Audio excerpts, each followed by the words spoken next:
રાધે રાધે, જય સિયારામ। આપણે ઠાકુરજીની સેવા કેવી રીતે કરવી એના ઉપર પ્રવચન ચાલે છે। તો એમાં આપણે આગળના પ્રસંગ ઉપર પહોંચ્યા છીએ કે હું લડ્ડુ ગોપાલને મારો પતિ માનું છું। એક બહેનજી પ્રશ્ન કરે છે કે લડ્ડુ ગોપાલને હું મારો પતિ માનું છું, તો મારા એક પરિચિત વૃદ્ધ સજ્જન હતા। એ વૃદ્ધ સજ્જને મારા ગોપાલજી તરફ ઈશારો કરીને ટકોર કરી, तुम ये क्या झुंझुनिया लेकर घूमती हो।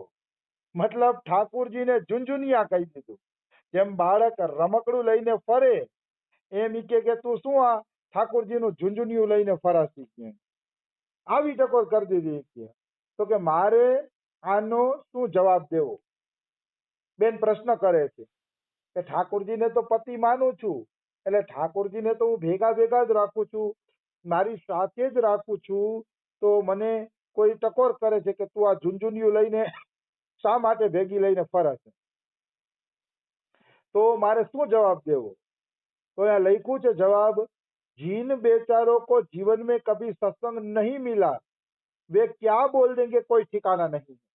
बहु सरस मजानी बात कही, वास्तवમાં અદ્ભુત વાત ગમી જાય એવી કે ભાઈ જેને સત્સંગ મળ્યો જ નથી, જેણે ક્યારેય સત્સંગ લીધો જ નથી, એ શું બોલી જશે શું નહીં બોલે એનું કાંઈ નક્કી હોતું નથી।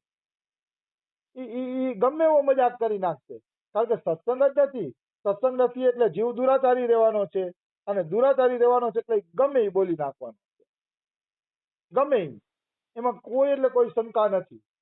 એટલે રામચરિત માનસમાં એમ કહેવામાં આવ્યું છે, રામચરિત માનસમાં આવું કહેવામાં આવ્યું છે, બાતુલ ભૂત બિબસ મતવારે તે નહીં બોલહી બચન વિચારે। બહુ સરસ મજાની વાત કરી છે।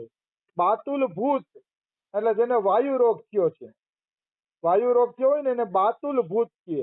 બિવસ મતવારે એટલે જેને વાયુનો રોગ થયો છે, સન્નિપાત થયો છે, ઉન્માદ થયો છે, એ કોઈથી વચન વિચારીને બોલતા નથી, એ હંમેશા વચન મન પડે એમ જ બોલવાના છે। અને જીનકૃત મહામોહ કર પાના તીન કહા વચન કરીએ નહીં કાના। જેને મહામોહનું પાન કરી લીધું છે, મતલબ જે મોહમાં જ જીવે છે, સંસારી મોહમાંથી જે બહાર જ નથી નીકળતા, એ કોઈ વચન બોલે તો તીન કર કહા કરીએ નહીં કાના, એના વચનને કાનેથી સાંભળવા જોઈએ નહીં। જો તમે એના વચનને કાનેથી સાંભળશો તમારી ભક્તિ ખતમ થઈ જાય, નિશ્ચિત તમારી ભક્તિ ખતમ કરી દેશે, એમાં કોઈ એટલે કોઈ શંકા નથી। એટલે આવા વ્યક્તિઓના વિચારોને આપણે કાનેથી સાંભળવા જોઈએ નહીં। બિચારા સન્નિપાતનો રોગી બકબકાટ કરતો હોય તો કોણ સાંભળે? હા, એને આપણે કહી એનો તાવ મગજમાં ચડી ગયો છે એટલે બકબકાટ કરે છે, પણ એની વાતને કોઈ માનશે નહીં।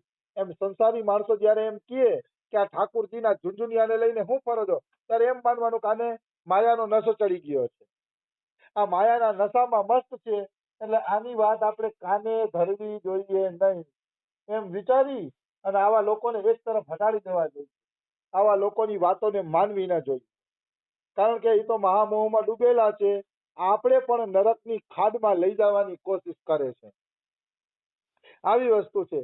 તો એની નરકની ખાડની અંદર આપણે ક્યારેય જવું ન જોઈએ, ક્યારેય ફસાવવું જોઈએ નહીં, આવી વસ્તુ છે। બોલા બેને પ્રશ્ન પૂછ્યો કે મારે આવા વ્રત સજ્જનને શું જવાબ આપવો? એનો જવાબ છે કે આવાને કઈ જવાબ જ આપવો જોઈએ નહીં, ત્યાં મૌન થઈ જવામાં જ મજા છે, કારણ કે જે ગાંડા જ માણસો થઈ ગયા છે સંસારની પાછળ, એને ભગવાનની ભક્તિમાં એકડાની ખબર નથી પડતી, એવા વ્યક્તિને શું ધૂળ જવાબ દેવાનો હોય? કાંઈ જવાબ ન દેવો જોઈએ, મૌન થઈ જવું જોઈએ। એક લેખક બહુ સરસ મજાની વાત કરે છે કે તમારા દુશ્મનને આપેલી મોટામાં મોટી સજા મૌન છે। બહુ સારી વાત કરી એમને, તમારા દુશ્મનને જો તમે કોઈ સજા આપી શકતા હોય તો એ છે મૌન। મૌન થઈ જશો ને તો તમારો દુશ્મન છે ને એ વાસ્તવમાં બળી જશે, હળગી જશે, તમે કોઈ ઠાકોરજીને એમ કે આ ઠાકોરજી ઝુંઝુનિયા લઈને હું કામ ફરો છો, કાંઈ બોલવાનું નહીં, વહી જવાનું.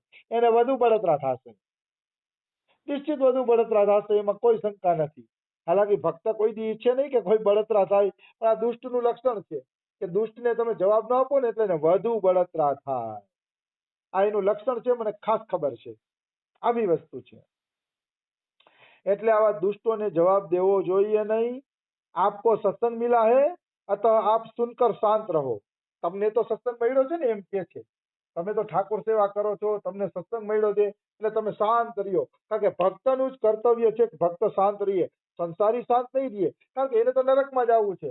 એને તો બીજાની મજાક કરીને ટાઈમ પાસ કરવો છે, બીજાની પટલાઈ કરીને ટાઈમ પાસ કરવો છે. એને તો આવું કઈક વિષય જોતો જ હોય, એટલે એ વિષય ઉપર બોલીને ટાઈમ પાસ કરે. એટલે એને તો નરકમાં જ આવવું છે. પણ આપણે ભક્તએ જ મૌન થઈ જવાનું. ભક્ત મૌન થઈ જાય ને એ જ સારું. કારણ કે ભક્ત સમજે છે. આમાં માની લ્યો કોઈ હોશિયાર છોકરો એમ કે અમારા નિશાળમાં અમુક છોકરા કાંઈ ભણતા જ નથી, તોફાન જ કરી રાખે છે, તો મારે ભણવું નથી, તો એમ નહીં ચાલે. તમારે ભણવું હશે તો તોફાનીને છોડીને તમારે ભણતરમાં ધ્યાન દેવું પડશે, તો તમે પાસ થશો. એમ ભક્તિમાં પણ બીજાનું વિચાર કરે, માણસો તો મને આવું બોલે છે, હવે તો મારાથી ભજન નહીં થાય, શરમ લાગે છે, તો એ વ્યક્તિ કોઈ દી ભજન કરી શકશે નહીં. એ વ્યક્તિથી ક્યારેય ભજન થશે નહીં. જેને ભક્તિ કરવી છે એના માટે હું કહું છું ને, આ ફાઇનલ નિયમ છે. બધાને ફરજિયાત અપનાવવો જ પડશે કે બીજા શું કહે છે એમાં ધ્યાન નહીં દેવાનું, પોતાના રસ્તા ઉપર અડગ બનીને હાલ્યું જવાનું. પછી જુઓ, ગોપાલજી તમને સુખ આપશે, ગોપાલજી જ્યારે તમને રસ આપશે ભક્તિનો અને સેવાનો, ત્યારે દિન દુનિયાની વાતો યાદ કરવી તમને ગમશે નહીં. કારણ કે ભગવદ સુખ એવું છે કે વાત ના પૂછો. આજે મને કહો કે રણછોડદાસજીનું સૂત્ર મોકલાયું હતું ભક્તએ, બહુ જ સરસ મજાનું સૂત્ર હતું કે આપ બિલકુલ નિશ્ચિંત हो जाओ, भगवान के भरोसे बिल्कुल निश्चित हो जाओ, भगवान पल में ऐसी लीला कर सकते हैं कि उठे हुए गिर सकते हैं, गिरे हुए उठ सकते हैं, इसलिए कभी निराश नहीं होना चाहिए और चलना चाहिए भगवान की तरफ, भगवान एक पल में बाजी बदल देते हैं. આવું એક સરસ સૂત્ર હતું. મતલબ આજે જે ઠાકોરજીની નિંદા કરે છે કે તમે આ હું ઝુંઝુનિયા લઈને ફરો છો, એ કાલે એની બોલતી પણ બંધ થઈ શકે છે. નિશ્ચિત બોલતી બંધ થઈ જશે, એમાં કોઈ શંકા નથી, જ્યારે ઠાકુર કોઈ લીલા કરશે ત્યારે. અમે જ્યારે 40-50 જણાએ વ્રજવાસ કરી લીધો, તો એના જેટલા મહેમાનો હતા એ બધાય મહેમાનો એમ કહેતા હતા કે આમ વયું ન જવાય ને, આમ થોડું ભાગી જવાય ને, ફલાણું કરાય ને, કર્તવ્ય પૂરા કરાય ને, આમ કરાય ને, ઓલું કરાય ને, બધાય નિંદા કરતા હતા. પણ એ નિંદાવાળા પછી એને હું ચસ્કો લાગ્યો, ચાલો ને આ વ્રજમાં ગયા હતા, આપણે એકવાર વ્રજમાં જોઈ આવી, એવું શું છે કે આ બધા વયા ગયા. એ જોવા આવ્યા હતા એ જ આજે બધા ભજનમાં લાગી ગયા છે. કેટલાય નિંદકો ભજનમાં લાગી ગયા છે. કારણ કે સત્ય તો સત્ય જ રહે છે, સત્યને ઉજાગર કરવાની જરૂર નથી રહેતી. સત્ય પોતાનો રસ્તો કરી લે છે, એમાં કોઈ એટલે કોઈ પણ પ્રકારની શંકા નથી. એટલે હંમેશા દુષ્ટ લોકો તમારા ઠાકુરજીની નિંદા કરે કે તમારા ઠાકુર સેવાની નિંદા કરે ત્યારે તમારે ચૂપ રહેવું જોઈએ. કારણ કે તમારે એના ગાંડપણ તરફ ધ્યાન ન દેવું જોઈએ. કોઈ ગાંડો માણસ બકબકાટ કરતો હોય તો આપણે કેમ રસ્તો આસ્તેથી તારવીને નીકળી જાય છે, એમ કોઈ બકબકાટ કરતું હોય તો રસ્તો તારવીને નીકળી જવું.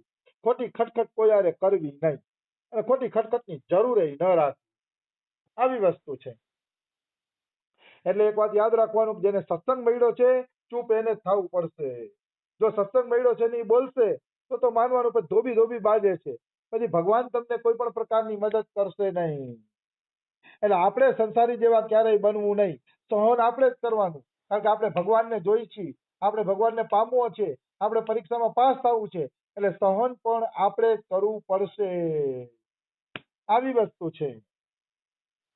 તો જે હોશિયાર વિદ્યાર્થી છે એ ભણતરને સહન કરીને ભણતર ભણે છે, પછી ખુરશી ઉપર બેઠો બેઠો પૈસા કમાય છે ને. એવી રીતે ભગવાનના ધામમાં તમને નિત્ય આનંદ, નિત્ય સુખ જોતું હોય તો તમારે કોઈ પણ રીતે સહન કરવું પડશે.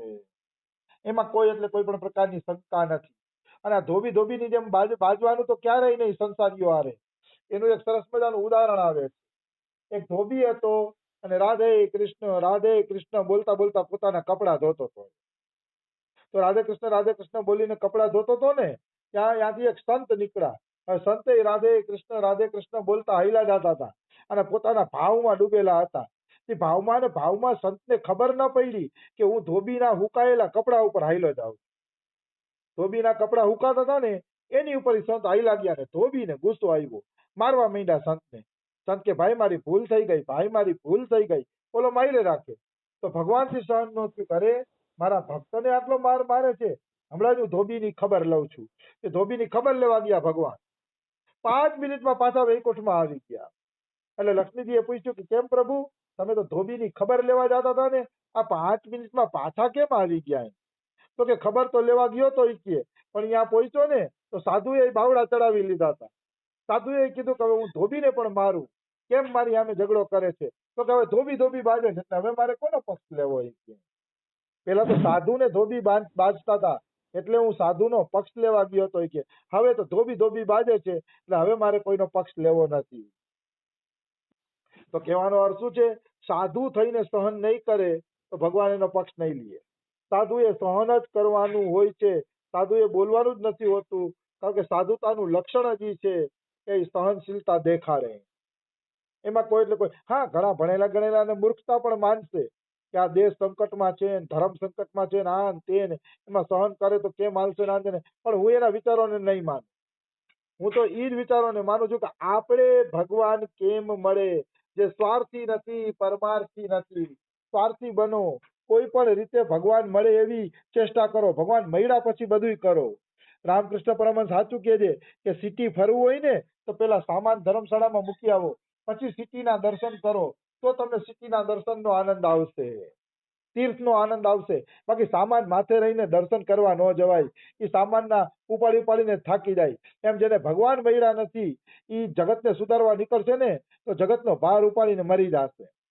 જગતનો ભાર ઉપાડીને નિશ્ચિત મરી જશે. એને કાંઈ મળવાનું નથી. પેલા ભગવત પ્રાપ્તિ કરો અને પછી જગત કલ્યાણ કરો. આપણી તો આ ફાઇનલ વાત છે. ભગવત પ્રાપ્તિ વગર ક્યારેય જગત કલ્યાણની ચેષ્ટા કરવી ન જોઈએ. જો કોઈ એવી ચેષ્ટા કરે છે તેને દુઃખના દિવસો જોવા પડે છે. એટલા માટે જેને સત્સંગ મળ્યો છે એને ચૂપ થઈ જવાનું. કોઈ ઠાકોરજી ઉપર કટાક્ષ કરે કે ઠાકોરજીનું ઝુંઝુનિયું લઈને શું ફરો છો, તોય ચૂપ રહેવાનું. ઠાકોરજી માટે ઝઘડો કરવાની કાંઈ જરૂર નથી. ઠાકોર આપણો એને જોઈ લેશે, એના કર્મની સજા આપી દેશે. તમે તો કેવલ તમારા ભજન તરફ ધ્યાન આપો, ભજન તરફ લક્ષ્ય આપો. બાકી આ કોઈ ખટખટમાં પડવાની જરૂર નથી. ठाकुर जी आपको पक्का करने के लिए इस तरह की लीला करते हैं. કેટલો સરસ જવાબ આપ્યો કે ઠાકોરજી તમને પાકા કરવા માટે આ પ્રકારની લીલા કરે છે કે કોઈ તમારી નિંદા કરે છે તો તમે એની હારે શું વ્યવહાર કરો છો, ઝઘડો કરો છો કે મારપીટ કરો છો કે ચૂપ રહ્યો છો કે શું લીલા કરો છો, એ દેખાડવા માટે ઠાકોરજી જ આ લીલા કરે છે. એટલે આપણા પાકા થવા માટે આ ઠાકોરજી લીલા કરે છે. એ લીલામાં જો તમારે પાસ થવું હોય તો ચૂપ રહેવાનું. तेरी भी चुप मेरी भी चुप, आ संसार में चुप रहिए नहीं जीती जाएगा. अतः भीतर ही भीतर प्रसन्न होना चाहिए. अंदर अंदर प्रसन्न થવાનું. जय हो મારી નિંદા કરાવીને ઠાકોરજી મારી પરીક્ષા લે છે કે નિંદામાં આને ગુસ્સો આવે છે કે નહીં, એની નિંદા થાય ત્યારે ક્રોધ આવે છે કે નહીં. ઓ મારો ઠાકોર મારી પરીક્ષા લે છે.